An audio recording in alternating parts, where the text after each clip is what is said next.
Merci de nous retrouver sur infolive.tv, voici les titres de l'actualité. On commence avec l'affaire de corruption qui touchait Ehud Olmert.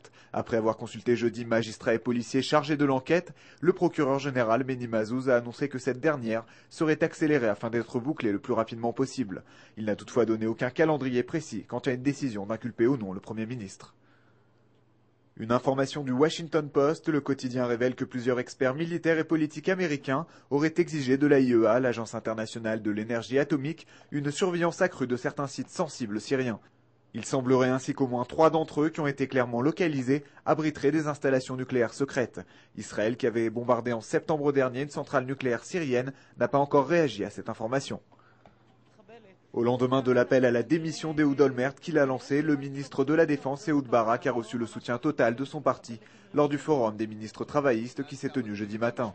Barak a notamment déclaré au cours de la réunion que le bien de l'État passait avant toute chose et que tout dépendait désormais de l'attitude du parti Kadima. Au sein de la formation centriste justement, on soupçonne Ehud Barak et Tzipi Livni d'avoir comploté pour provoquer le départ d'Olmert et son remplacement par la ministre des Affaires étrangères. En coulisses, les tractations battent déjà leur plein pour la succession à Ehud Olmert. C'est ainsi que le ministre de la Sécurité intérieure, Avi Dirter, a officiellement fait part de son intention de se présenter à la tête du parti Kadima.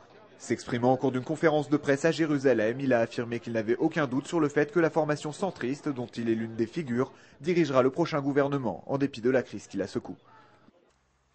Nouveau miracle dans le sud d'Israël. Une roquette Qassam a frappé de plein fouet une maison située dans la localité de Shara Negev, sans toutefois exploser au moment de l'impact, et alors que la famille qui y réside se trouvait à l'extérieur. Dans le même temps, une dizaine d'obus de mortier ont frappé la région occidentale du Negev. De leur côté, les forces de Tsahal ont opéré jeudi près de la localité de Bet Hanoun, dans la bande de Gaza. Une soixantaine de Palestiniens ont été interpellés pour interrogatoire. Enfin, le dollar poursuit sa dégringolade. Jeudi soir, le billet vert a perdu près d'1%, s'échangeant à 3,25 shekels seulement. Il s'agit de son taux le plus bas depuis janvier 1997.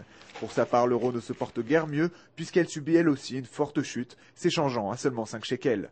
Conséquence directe ou pas, le prix de l'essence augmentera une nouvelle fois de 2% samedi soir.